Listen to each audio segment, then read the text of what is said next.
नमस्कार दोस्तों, मैं श्रवण आप सभी का स्वागत करता हूं अपने YouTube चैनल परीक्षा रात्रि पर। हम कल देखे प्लासी का युद्ध कैसे लड़ा गया और सिराजुद्दौला की कैसे हार हुए। उसी के आगे कड़ी को आज हम बढ़ाते हैं।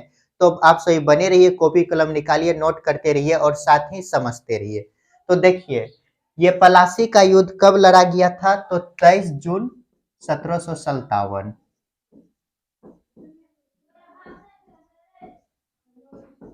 1757 एडी को लड़ा गया।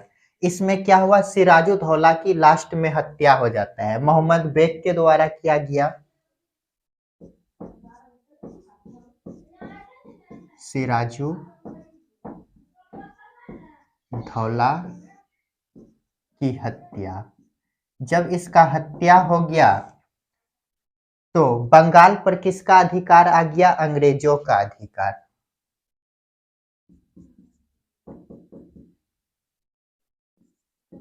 बंगाल पर अधिकार किसका हुआ? अंग्रेजों का।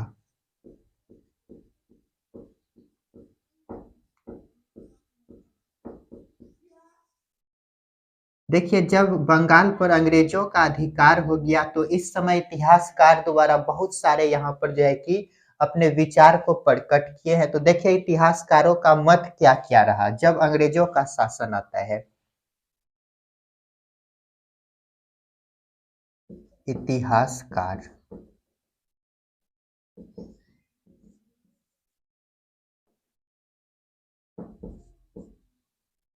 पहला इतिहासकार का नाम लिखते हैं एडमिनर वाटसन।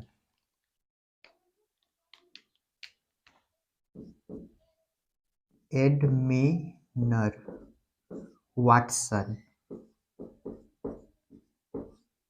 देखिए, ये क्या कहते हैं, ये जब हम जानते हैं ये छल कपट का युद्ध है, इसमें सिराजुद्दौला को कुछ पता भी नहीं था इसके विरुद्ध इतना बड़ा संयंत्र रचा जा रहा था।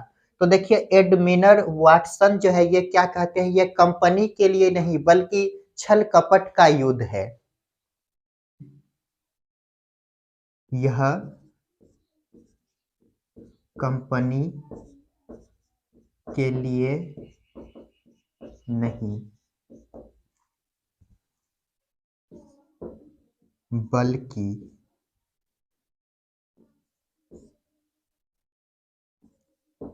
छल कपट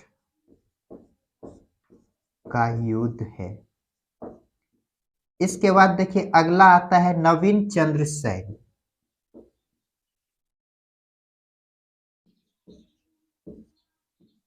नवीन चंद्र सेन।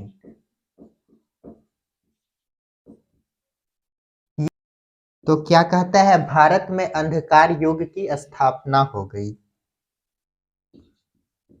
आज से भारत में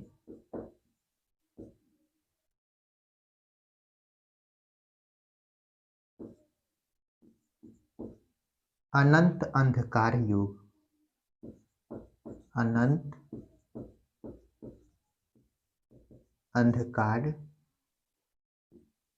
युग या राज्य की स्थापना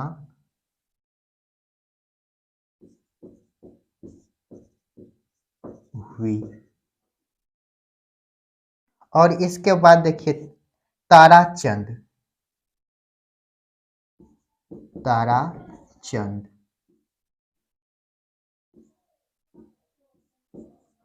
देखिए, ये क्या कहते हैं, भारत का स्वरूप ही बदल गया। भारत का स्वरूप ही बदल गया। और एक है सर जगन्नाथ सरकार। सर जगन्नाथ सरकार। देखिए, ये क्या कहते हैं, ये कहते हैं आज से मध्य काल का अंत हुआ और आधुनिक काल की शुरुआत हुए। आज से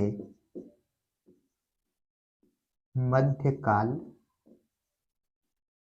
का अंत और आधुनिक काल की शुरुआत हुआ। तो देखिए इस विचारों को एक बार फिर से हम रिपीट करते हैं। देखिए पलासी का युद्ध 23 जून 1757 को लड़ा जाता है। अंग्रेज और सिराजुद्दौला के बीच लड़े गए। इसमें सिराजुद्दौला की धोखे से हत्या हो गया। जब ये हत्या हो जाता है तो बंगाल पे अधिकार किसका हुआ? अंग्रेजों का अधिकार हुआ। जब ये धोखे छल कपट से युद्ध लड़ा गया तो इतिहासकारों का देखिए इसके बाद मत क्या क्या रहा। तो इसमें पहला लिखे हैं एडमिनर वाटसन। ये देखिए क्या कहते हैं, ये कहते हैं यह कंपनी के लिए नहीं बल्कि छल कपट, एक वर्ड और लिख लीजिएगा, धोखा, धोखा छल कपट का युद्ध है। क्या कहा एडमिनर वाटसन? यह कंपनी के लिए नहीं बल्कि यह धोखा और छल कपट का युद्ध है। वाक्य में है। देखिए नवीन चंद्र सेन, देखिए ये क्या कहते हैं, ये नवीन से याद रखिएगा नया।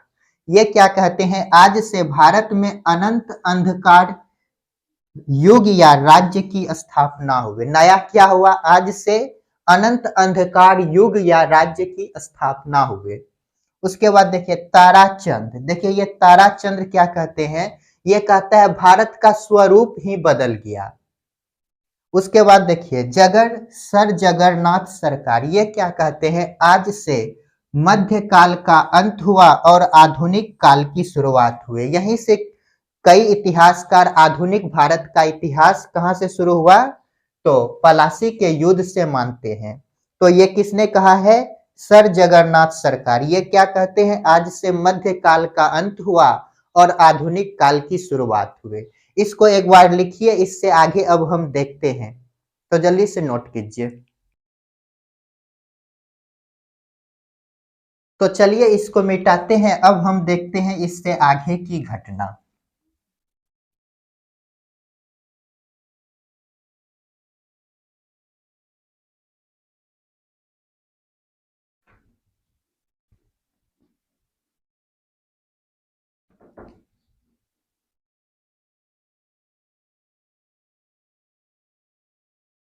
तो आप सभी को पता होगा जब अंग्रेज और सिराजुद्दौला के बीच मीटिंग हुआ था, किसके बीच? तो क्लाइव, अंग्रेज की तरफ से क्लाइव थे, क्लाइव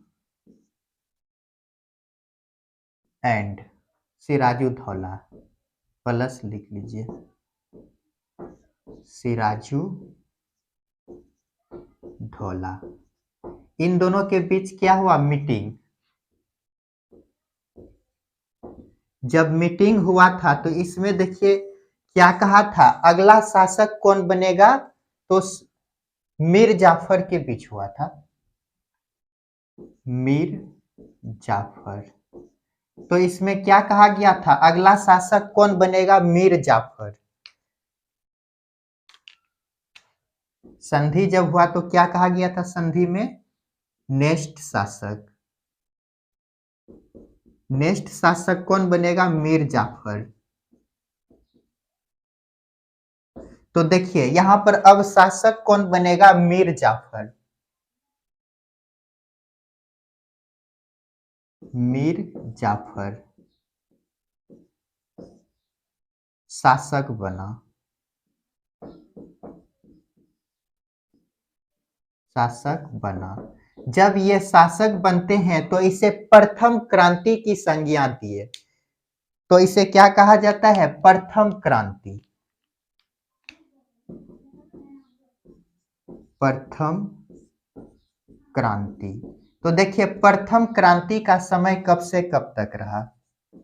प्रथम क्रांति, इसका समय यदि देखें तो 1757 से लेकर 1760 एडी, अर्थात यदि बोले तो 3 साल। ये 3 साल जब प्रथम क्रांति, इसे प्रथम क्रांति का समय कहते हैं। तो देखिए इस बीच क्या होता है, बंगाल का नवाब कौन बना, मीर जाफर।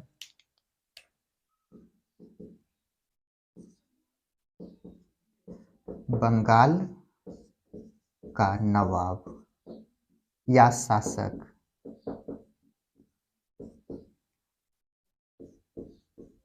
मीर जाफर। मीर जाफर को तो बना दिया, लेकिन देखिए अंग्रेजों ने यहाँ पर क्या खेल खेला। देखिए, हत्या करे अंग्रेज और फंसे कौन, मीर जाफर। देखिए कैसे ये हुआ, तो देखिए जब बंगाल का शासक मीर जाफर बना तो देखिए बंगाल के जो राजस्व थे उससे जो है कि अंग्रेजों ने पैसा निकालना शुरू किया। लगातार पैसा निकालते गए और राजस्व जो था यहाँ का शून्य हो गया। तो देखिए क्या होता है, बंगाल के राजस्व या राजकोष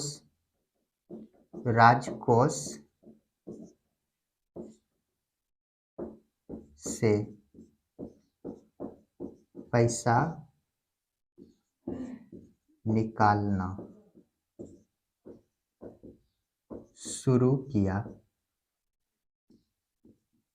जब शुरू किया तो एक दिन क्या हुआ, राजस्व शून्य हो गया।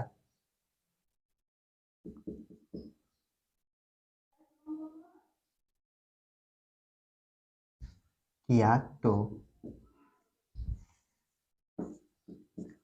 बंगाल का राजकोष खाली हो गया।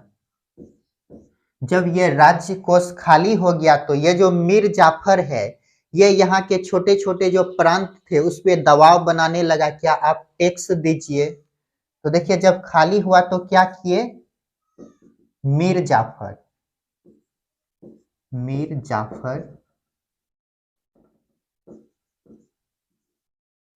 यहाँ के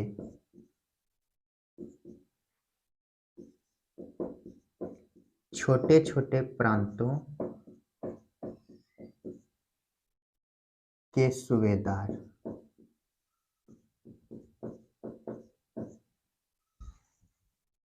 पर दबाव डालने लगे। इस समय यदि देखें बिहार का सूबेदार कौन था, तो देखिए यहां पर थोड़ा सा लिखते हैं,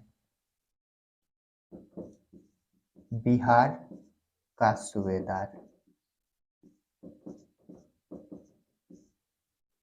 राम नारायण।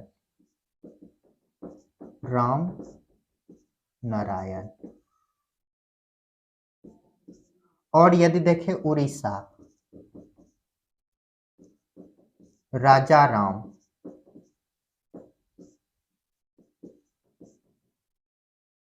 और यदि देखें पूर्णिया,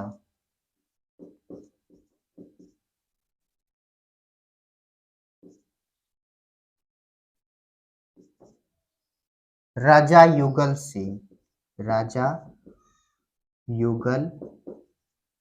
सिंह। तो यहाँ पे 3 प्रांतों के हम सूबेदारों के नाम लिखे हैं। तो एक बार हम इसको रिकॉल करते हैं, फिर हम आगे बढ़ेंगे। तो देखिए क्या हुआ, ये पलासी के युद्ध से पहले क्या होता है, क्लाइव और मीर जाफर के बीच मीटिंग होता है। और जब संधि हुआ था तो इसमें अंग्रेज क्या कहे थे, नेक्स्ट शासक, नेक्स्ट रूलर कौन बनेगा, मीर जाफर बनेगा। तो इसके अकॉर्डिंग जब जीत गए अंग्रेज तो अगला शासक किसको बनाया, मीर जाफर को। जब मीर जाफर अगला शासक बने तो इसे प्रथम क्रांति की संज्ञा दिया जाता है। तो देखिए प्रथम क्रांति का समय कब से कब तक रहा, तो 1757 से 1760, लगभग 300 ईयर, 300 ईयर रहा। तो देखिए इस बीच घटना क्या घटित हुए, तो बंगाल का नवाब कौन बना, मीर जाफर बना संधि के अकॉर्डिंग। उसके बाद देखिए बंगाल जब शासक ये बने तो ये क्या किया, इसको सहारा लेकर बंगाल के खजाना को खाली अंग्रेज किया, लेकिन जवाब कौन देगा? मीर जाफर। देखिए क्या हो रहा है यहाँ पे, बंगाल के राजस्व से पैसा निकालना शुरू किया, किसने किया? अंग्रेज। तो बंगाल का रोज राजकोष क्या हो गया? खाली हो गया। जब खाली हो गया तो मीर जाफर को चिंता घेर लिया, क्या हो रहा है। तो इन्होंने यहाँ के छोटे प्रांतों के सूबेदार जो थे उस पर दबाव बनाने लगा, क्या? आप टैक्स जमा कीजिए। इस समय देखिए 3 सूबेदारों के नाम लिखे हैं। बंगाल के सूबेदार कौन थे? राम नारायण। और उड़ीसा के सूबेदार राजा राम। और पूर्णिया के सूबेदार राजा युगल सिंह थे। तो यहां तक जल्दी से नोट कीजिए, इसके आगे की घटना को अब हम देखते हैं।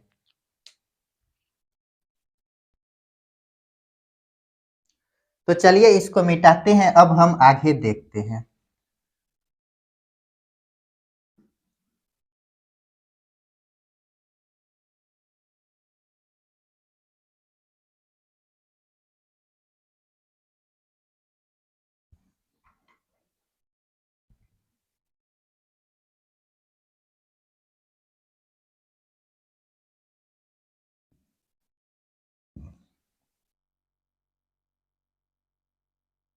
देखिए इसके बाद समय आता है फरवरी 1760 का।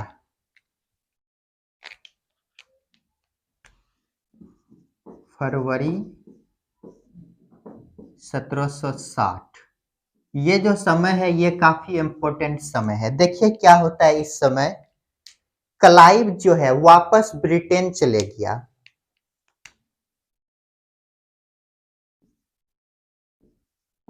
क्लाइव वापस ब्रिटेन गया। जब क्लाइव ब्रिटेन गया तो ये तो यहाँ के गवर्नर थे। तो देखिए कार्यवाहक गवर्नर इन्होंने किसे बना करके गया था? कार्यवाहक गवर्नर हालवेल को बना करके गया था। हालवेल। देखिए हालवेल जब कार्यवाहक गवर्नर बने तो इन्होंने मीर जाफर को हटाने का प्रस्ताव लाया।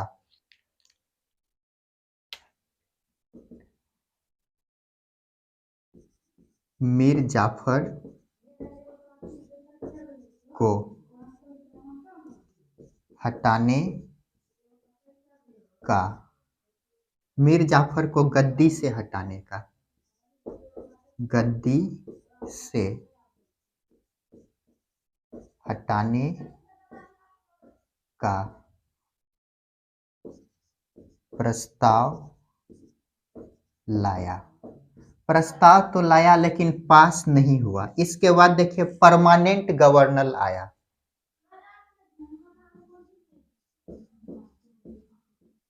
परमानेंट गवर्नर, देखिए परमानेंट गवर्नर कौन बनते हैं? वेंसिस्टाड। वेंसिस्टाड। वेंसिस्टाड जब परमानेंट गवर्नर बने तो इन्होंने मीर जाफर को गद्दी से हटा दिया।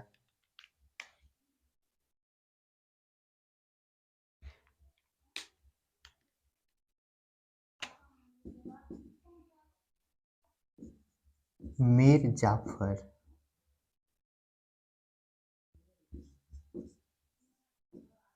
को गद्दी से हटाया। जब इसे हटाया तो इसे द्वितीय क्रांति की संज्ञा दी जाती है। जब ये शासक बने तो इसे प्रथम क्रांति की संज्ञा, जब इसे हटाया गया तो इसे द्वितीय क्रांति की संज्ञा दिया जाता है। द्वितीय क्रांति, द्वितीय क्रांति की संज्ञा।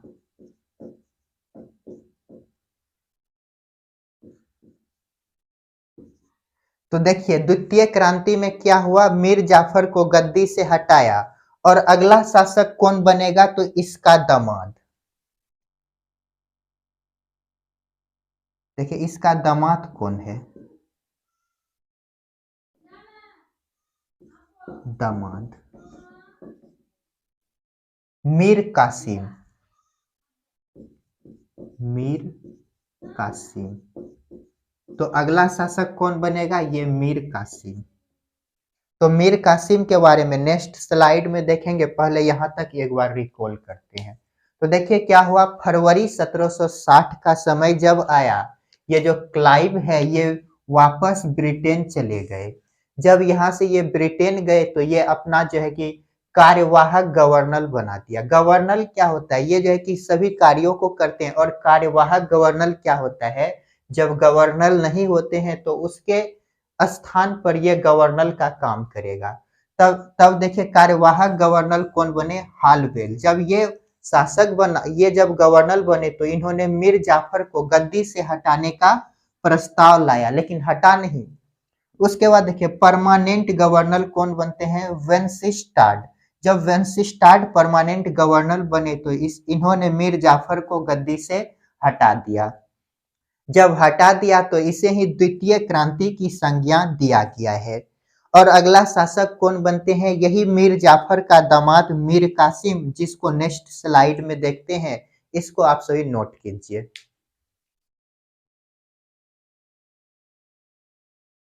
तो चलिए इसको मिटाते हैं, अब हम आगे देखते हैं।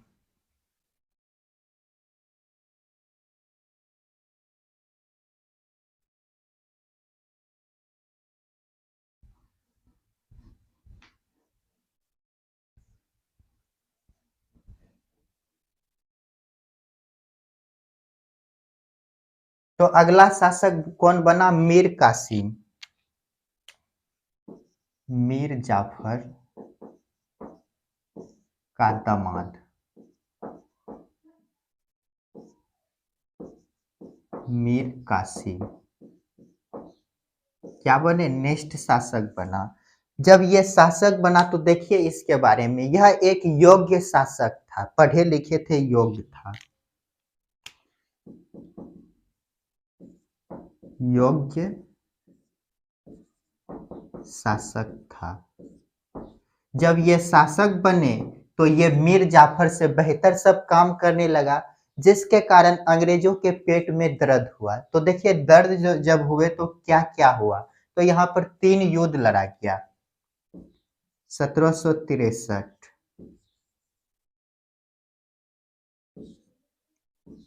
कटवा का युद्ध, गिरिया का युद्ध,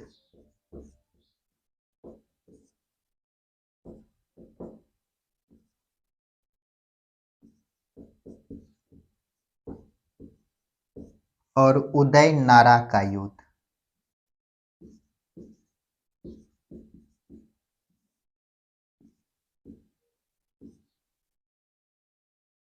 का युद्ध।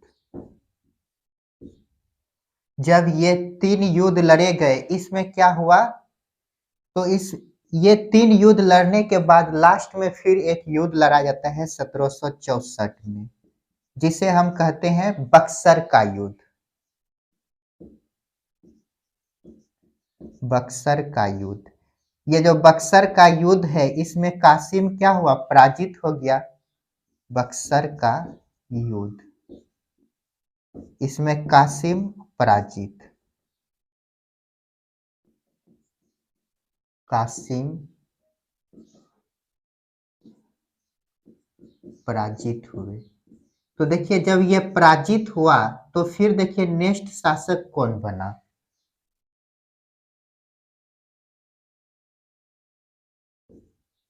सत्रह सौ चौसठ, कासिम। ये जब हार गए तो फिर अगला शासक बनता है इसके ससुर मीर जाफर। मीर जाफर।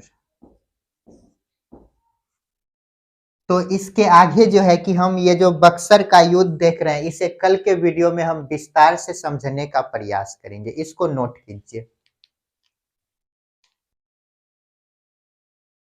तो क्या देखे, मीर जाफर का दामाद कौन है? मीर कासिम। यह एक योग्य शासक था।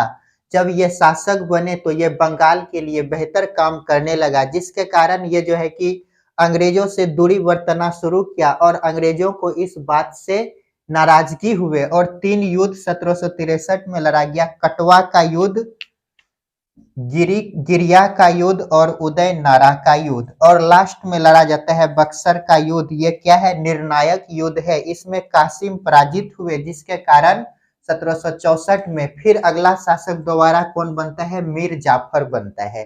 तो आज के लिए इतना ही, मिलते हैं नेक्स्ट क्लास में। आप सभी खुश रहिए, पढ़ते रहिए और अपने माता पिता का सम्मान कीजिए। और साथ ही मेरा वीडियो यदि आप सभी को पसंद आता है तो लाइक, शेयर, कमेंट और साथ ही सब्सक्राइब कीजिए। मिलते हैं नेक्स्ट क्लास में। वीडियो देखने के लिए धन्यवाद।